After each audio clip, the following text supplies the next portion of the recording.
صبح барвақти яке аз охирин рӯзҳои тобистон оғози боз як хатсайри сайёҳати варзишӣ моро дар пеш буд. сайёҳон аз дохил ва хориҷи мамлакат дар маркази душанбешаҳр ҷамъ меомаданд ва ҳар як нафари онҳо бо хушҳолӣ вориди автобус мешуданд. нақлиёти мо ба ҳаракат даромад ва мо оҳиста оҳиста аз шаҳри душанбе берун шуда вориди манзараҳои кӯҳсори ноҳияи варзоб мегардидем. пас аз чанд километр нақлиёти мо ба самти аҷук, яке аз деҳаҳои кӯҳистонии ноҳияи варзоб гашта, ҳаракати худро аз миёни ин деҳа идома дод.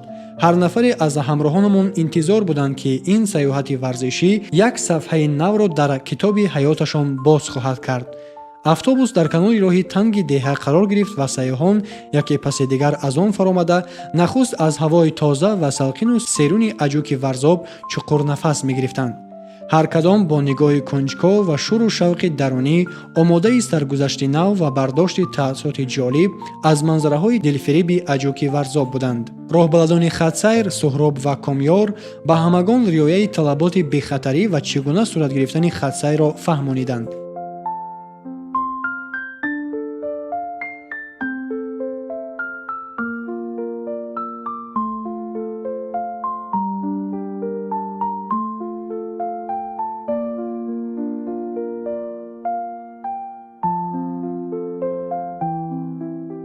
инак бинандагони азиз, пас аз тай намудани зиёда аз 30 километр роҳ дар масири душанбе варзоб мо расидем ба минтақаи аҷуки ноҳияи варзоб ва ҳоло бошад аз ана ҳамин нуқта хатсайри имрӯзаи сайёҳати варзишӣ мо оғоз меёбад. дар ин хатсайр моро як гурӯҳ сайёҳон аз дохил ва хориҷи мамлакат ҳамроҳӣ мекунанд ва чун ҳамешагӣ барномаи мо дар ҳамкорӣ бо ширкати сайёҳии ватании дургард таҳия мегардад. моро ҳамроҳ бошед. меравем.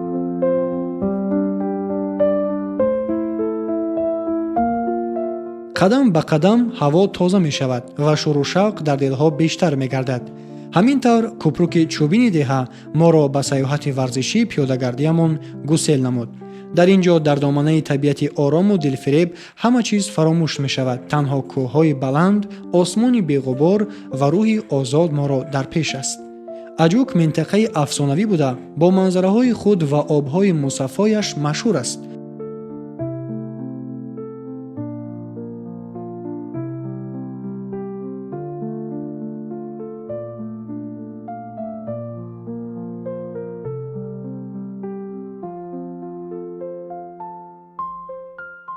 дар ин сайёҳати пиёдагардӣ шумо метавонед на танҳо табиати нотакрори варзобро тамошо кунед, балки бо шаршараи овозадори аҷук низ ошно шавед.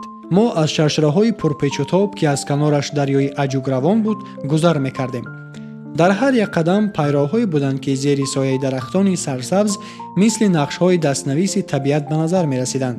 дарахтоне ки шохаҳои сабзашон дар ҳам печида буданд, офтоби гарми тобистонро то ҳадде бо шохаҳои худ панаҳ мекарданд. аз миёни дарахтон манзараи кӯҳҳои атроф намудор мешуд. албатта ин ҳама зебоӣ ҳеҷ кадоме аз ҳамроҳонамонро бепарво гузошта наметавонист ва сари ҳар қадам онҳо аксбардорӣ мекарданд. ҳар як акс як лаҳзаи фараҳбахши сайёҳатро инъикос мекард.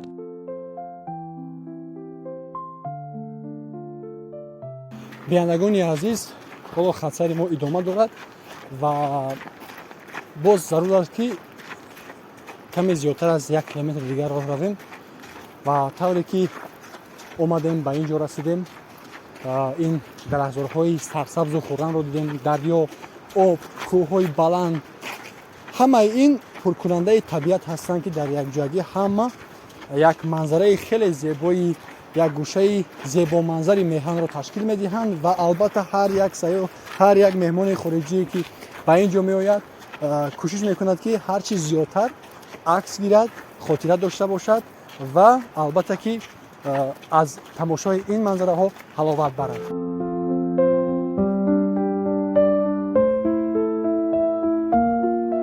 ҳамин тавр роҳи мо пас аз 1 километри дигар аз як шохаи дарёи аҷук гузашта ба тарафи чап гашт.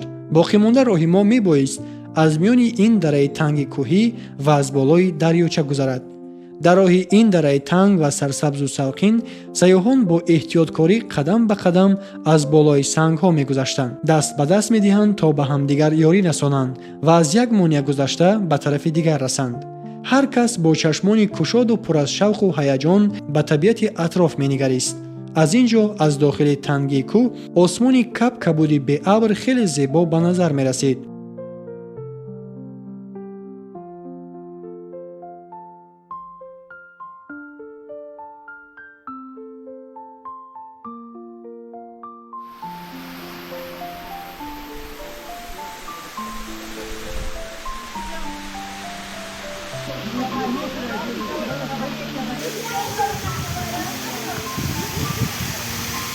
بینندگان عزیز، اینک پس از طی کردن زیاده از 2 کیلومتر راه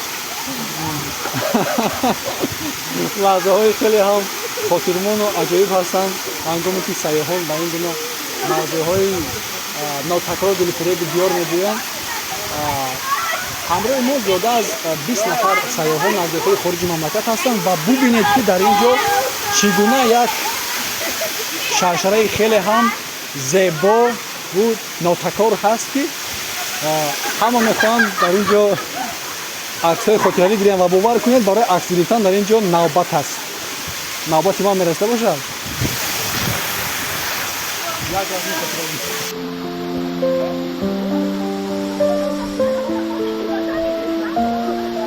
شرشره عجوک ورزاب که در میان شاخه‌های سنگی بلند جایگیر شده است، چون یک گوهر پنهان در دل کوه‌ها نمودار می‌شود. آبش از بلندی 10-12 متر با یک شدت و خروش به پایان می‌رسد. آب از بلندی این سنگ‌های خاموش شوریده با صدای قوت‌بخش و ناتکرار خود محیط را پر می‌کند. شرشره تراوت و عموماً فضای خاص خود را دارد که روحیه را بالیده می‌سازد. اطراف شرشره را بوته‌های سبز کوهی آرام می‌دهند. اینجا یک مکان آرام و همزمان پر از نیروست که در هر یک نفس نوبتی آن را احساس می‌کنید. در اینجا انسان از همه تشویش‌های روزگار دور می‌شود. روحش آرامش می‌یابد و به توانایی عظیم طبیعت کوهستان پیوند می‌گردد. سیاحان با یک حسیات عمیق و شوق و ذوق بی‌پایان مدام با نوبت در پس منظر شرشره عکس‌های خاطره‌ای می‌گرفتند. در آخر همه اهل گروه از خطسیر امروزه سیاحت ورزشی پیاده‌گردیمان یک عکس خاطره‌ای گروهی گرفتیم. کمی پس با پیشنهاد راهبلد ما از دره تنگ عجوک برآمدیم. در بازگشت هم راهی تنگ و باریک که از بین کوه‌های سربلند می‌گذشت همگان را با منظره‌های ناتکرار خود به حیرت می‌آورد. از داخل دره تنگ کوهی برآمده ما از بالای این کوپرک چوبین گذشته راه خود را لب دریای عجوک باز به بالاتر ادامه دادیم. قدم به قدم درختان سبز و خرم، گیاهای عطرآگین و صدای پرندگان کوهی فضای اطراف را زیباتر می‌کردند. آبی که از بین سنگ‌ها با شور و شوق می‌گذشت گویا به همه این زیبایی جان می‌بخشید.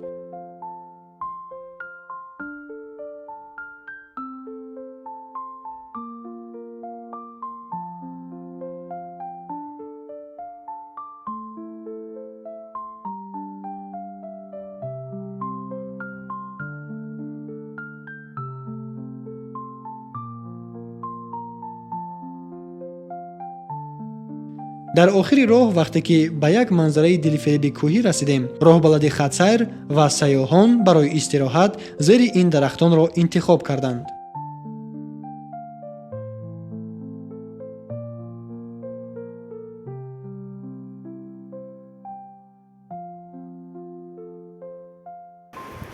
بینندگان عزیز، بعد تماشا کردن شرشره عجوک ما باز طی کردیم 1 کیلومتر دیگر با راه‌های ناهموار کوهی و رسیدیم نهایت به نزد دریای اساسی منطقه عجوک.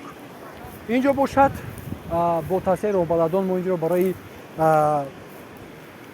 استراحت کردن خود انتخاب کردیم. حالا همراهان ما آمادگی گرفته ایستادند، جای خود را برای استراحت کردن موافق میکنند. ما کم اینجا استراحت میکنیم، خوراک میسلوزی میخوریم و پس آن برمیگردیم به شهر دوشنبه. ما را همراه باشید.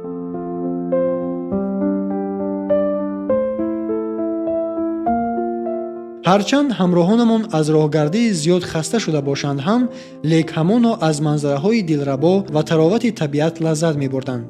بعضی‌ها پایافزال خود را کشیده به آب سرد و صاف دریا درآمده به آببازی پرداختند. آبازی در آب صاف و خنک دریا برای سیاحان روح‌نواز و فرحبخش بود. صدای خنده ها و شادی های آنها به اطراف پخش شده با صدای دریا هماهنگ می شد. خط ما یک روزه است. تمام خط راه ما از زمین ورزاب سر کرده تا جایی که آمدیم از روی ساعت گیریم اگر 2 ساعت راه است. همین به حضور دم گرفته استراحت کرده مثلا عکسای خاطره‌ای گرفته زیرا میبینه بسیار منظرهای زیبا دارد. از این ما حلاوت برده باز پس آن بعد ما راه ما ادامه داده به شهر دوشنبه برمیگردیم.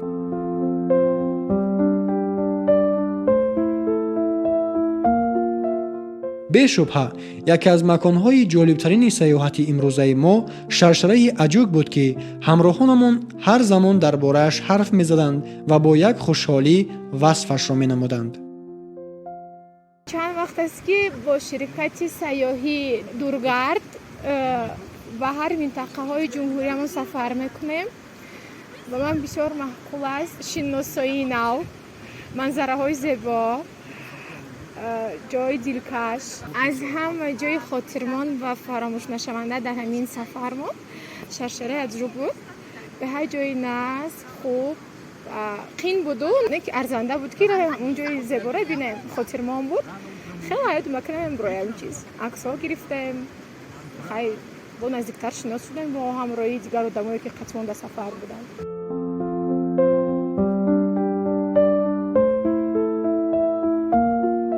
همراه ما سیاح از ازبکستان که به دیداربینی پیوندانش به تاجیکستان آمده است تأثیرات برداشتش را از آمدن به منطقه اجوک ورزاب و عموما تاجیکستان چنین ابراز نمود.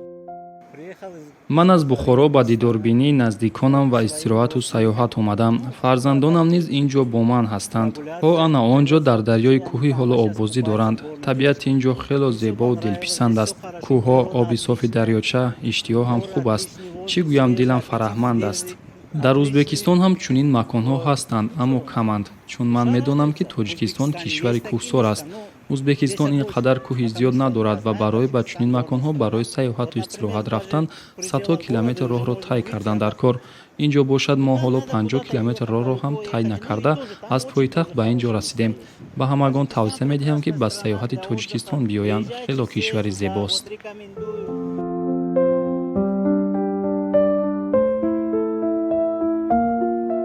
بنابر آنکه خطسیر امروزه ما نه آنقدر دشوار بود، در آن نورسان نیز اشتراک داشتند. ساموئیل یکی از آنهاست که طرز حیات سالمانه را پیش گرفته است و مدام همراه پدرش به سیر و سیاحت مشغول می شود. من امروز همراه پدرم به اینجا آمدم. من سیاحت کردن در کوه‌ها را دوست می‌دارم و بسیار وقت به تماشای کوه‌ها همراه پدرم می‌روم. در بعضی حالت‌ها سیاحت در کوه‌ها اگر وزنین باشد، باز می‌شود حالتی که همش با تماشای منظره‌های زیبا آسان می‌گذرد و من بیشتر در کوه‌ها طبیعت پسند است. در اینجا باشد بسیار دوست داشتم که جای‌های زیاد برای آبازی است. من هم آبازی کردم. آب دریا خیلی خنک است. من به همسالانم توصیه می‌دادم که آنها نیز تعطیل خود را با چنین سیاحت‌ها با کوه‌ها خوش و گوارا گذرانند. من هر گاهی که در خانه میمونم زیق میشم و تمام روز تلویزیون تماشا میکنم. ولی وقتی من در این جایها هستم، انا این همه برای من چون تلویزیون است. به هر حال اینجا باز زیباتر است، زیرا تماشا کردن با احساس و راه گشتن یک جای می شود که این به سلامتی هم فایده بخش است.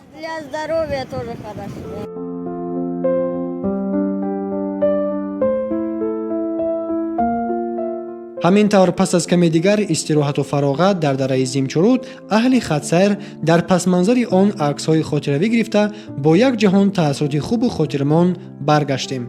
این سیاحت برای همگان یک سرگذشت زیبا و حلاوت بخش گردید که هر قدمش لحظه‌های نادر را در خاطره‌ها جای می‌دهد. منطقه اجوک ورزاب این مکانی آباد سرسبز و آرامش دلهاست که همیشه در قلب ما و همراهانمان زنده خواهد ماند.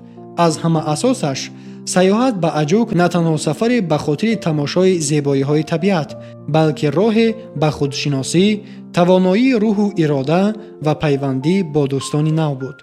бинандагони азиз, умедворем ки аз ҷараёни сафари мо ҳамроҳи як гурӯҳ сайёҳон аз дохил ва хориҷи мамлакат ба дараи Аҷуки ноҳияи Варзоб таассуроти рангин ва хотирмон бардоштед. пайгири нашрҳои навбатии барномаи сайёҳии варзишӣ аз телевизиони сайёҳӣ ва ҳунарҳои мардумӣ бошед.